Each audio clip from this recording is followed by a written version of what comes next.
చెప్పాం. ఒకటి వాళ్ళకి ఎటువంటి టైం లేకుండా స్పీడ్గా క్లియర్ చేయటం, దాంట్లో ఏఈఓ అనేది ఒక పార్ట్ కింద చెప్పాం. అదేవిధంగా ఫైల్ చేసిన బిల్స్ అన్నింటిని కూడా అతి త్వరగా క్లియర్ చేయడం కోసం మనం ఏం చెప్తున్నాము, ఇక్కడ వాటికి ఆర్ఎంఎస్ అనే సిస్టమ్ ఉంది, రిస్క్ మేనేజ్మెంట్ సిస్టమ్ ఉంది. దాని ద్వారా వితిన్ 1-2 మినిట్స్లో మనం బిల్స్ క్లియర్ చేస్తామని చెప్తున్నాం. గతంలో ఏం చేసేవారంటే ఏ పోర్టులో ఆ పోర్టులోనే అసెస్మెంట్ అనేది జరిగేది. దాని ద్వారా ఫిజికల్ ఇంటర్ఫియరెన్స్ అనేది ఒకరికొకరికి జరుగుతూ ఉంది, అసలు ఇంటరాక్షన్ ఉండకూడదు, ఆన్లైన్ అన్నీ చేయాలనే ఉద్దేశంతో ఫేస్లెస్ అసెస్మెంట్ అనేదాన్ని మనం కస్టమ్స్లో తీసుకొని వచ్చాం.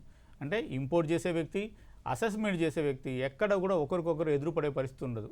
ఆన్లైన్లో ఎక్కడో ఏదో ప్రాంతంలో ఒక పోర్టుకు సంబంధించిన బిల్స్ మరేదో పోర్టులో జరుగుతుంటాయి. అధికారికి కూడా తెలియదు ఏ పోర్టు నుంచి ఈ బిల్ వచ్చింది, ఎక్కడ అసెస్మెంట్ చేస్తున్నాం అనేది.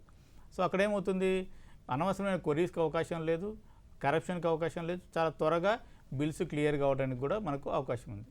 వీటితో పాటు ఏం చేసాము, చాలా పోర్ట్స్ని 24/7 కస్టమ్స్ పోర్ట్స్ కింద చేసాం.